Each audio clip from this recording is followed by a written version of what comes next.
Blog number 34লৈ স্বাগতম। এইটো এটা যোৱা পৰহিৰ ভিডিঅ' আছিলে। ভিডিঅ'টো মানে কি কম্প্ৰেছৰ লগোৱা, নতুন কম্প্ৰেছৰ লগোৱা ছিষ্টেমত গোটেইখিনি দেখাইছিলোঁ। তো এতিয়া কম্প্ৰেছৰ লগোৱাৰ হোৱাৰ পিছত একবাৰ নাইট্ৰজেন প্ৰেছাৰ দিয়াৰ কাৰণে আমি প্লেনিং কৰিলোঁ। তো নাইট্ৰজেন প্ৰেছাৰ হোল্ড কৰাৰ আগতে মই ভাবিলোঁ নাই ইনডোৰৰ জইনিংটো চাই লওঁ। তো কাৰণ মেচিনটো যেতিয়া কম্প্ৰেছৰ লগাইছিলোঁ গেছ পোৱা নাছিলোঁ।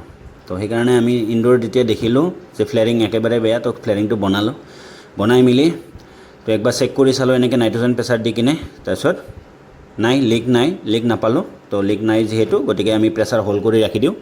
এনেকৈ প্ৰেছাৰ হোল্ড কৰাৰ কাৰণে আমি প্লেনিং কৰিলোঁ এনেকৈ। তো ছিষ্টেমত বনাই ল'লোঁ। তো ফাৰ্ষ্ট ফ্ল'ৰ হয়, তো গ্ৰাউণ্ড ফ্ল'ৰতে আমি নাইট্ৰজেন থৈ এনেকৈ আমি প্ৰেছাৰ দি হোল্ড কৰি ৰাখি দিলোঁ। তো নেক্সট দিনা আমি প্ৰেছাৰটো ঠিকে আছে না নাই সেইখিনি চাই মেলি গোটেইখিনি প্ৰচেছিং কৰিম। তো আজিলৈকে এইখিনিয়ে আৰু নাইট্ৰজেন প্ৰেছাৰ হোল্ড কৰি বঢ়িয়াকৈ ৰাখি দিলোঁ। তো এইখিনিয়ে আছিলে আজি। তো মিনি ব্লগটো ইয়াতে সামৰিলোঁ। তো এনেকৈ বঢ়িয়াকৈ ৰাখি